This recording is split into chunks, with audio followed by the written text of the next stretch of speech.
What's up everybody, it's Luke James, not the singer, and this is my review for Twista's new album, Dark Horse. It's not really going to be that in-depth of an album review, because honestly, it's not really that interesting of an album. But that's not to say that it's bad, it's just kind of what you expect from Twista at this point. I mean, I said the same thing about 50 Cent's album, Animal Ambition, where I said it was a solid album, but there wasn't a whole lot that gave us talking points or the game wasn't changed. It was more or less just 50 Cent giving his fans fan service, which there's nothing wrong with that. I mean, maybe he wasn't going for a critically acclaimed album with that, and I don't think that Twista was going for a critically acclaimed album with Dark Horse, because I read a couple of interviews with him. I looked at some of the things that I've seen online about how he was thinking going into this project, and he basically said that he listens to some of the newer sounds that are going on, but he doesn't want to stray away too far from what made him successful and what his fans have come to expect from him. So in that respect, this is a really good album. Like, if you're a hardcore Twista fan and you just want to hear anything by Twista,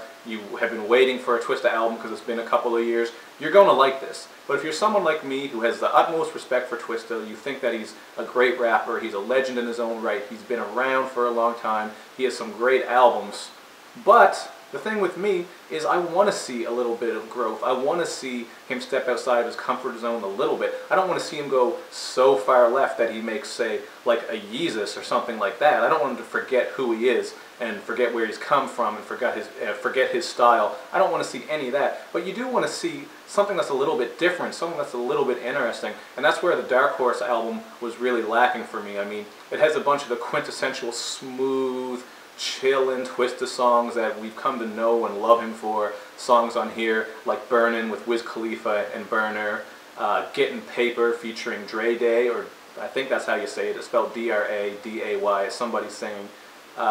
Those two songs, also one of the singles that has a video, It's Yours, featuring Tia London. They all have that smooth sort of Twista vibe with sing-songy hooks, as do a bunch of other songs on this album, which I'm not going to even bother looking up what the names of them are, because I listened to this album a bunch of times, but like I said, I'm not going to do a track by track for it, because there's really, like, there's not a lot of interesting shit to say about it. There are some other songs that are a little different. The opening song, which is also a single, and there's a video for it, Dark Horse, has a bit harder of a beat, and it's just Twista straight up spitting. The song Crisis follows in a similar vein, because it's Twista and Tech 9 going back and forth with crazy bars, which if you're in it for the rapping and you're in it to hear some high energy rapid fire lyrics, that's the song that you want to hear.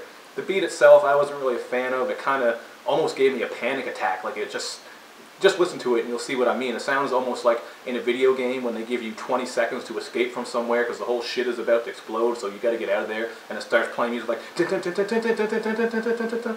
video game fans know what I mean. I give this album a 3 out of 5 because it's good.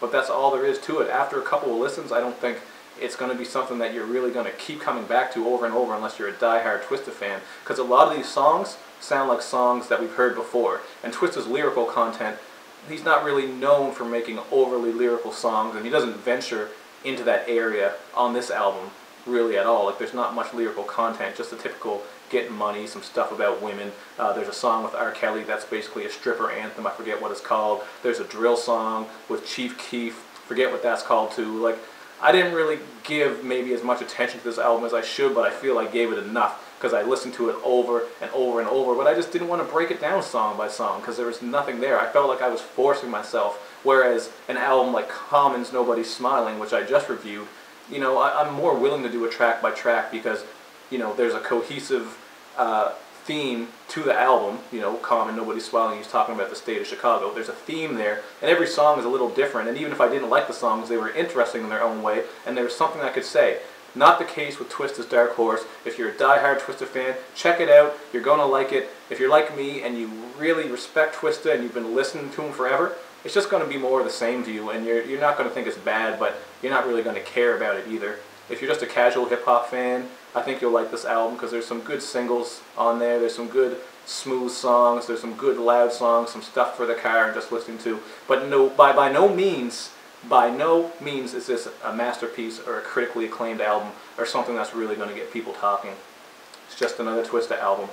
Stay tuned. I got a bunch of other reviews coming up. DJ Mustard's 10 Summers, Wiz Khalifa's Black Hollywood. There's just some more releases coming out finally, so I should be busy. And hopefully you guys will watch those videos and subscribe to my channel and share them and like and comment. Share them on Twitter. Follow me on Twitter at LukeJamesBGN. All that good stuff. Thanks again for watching. I'll see you next time.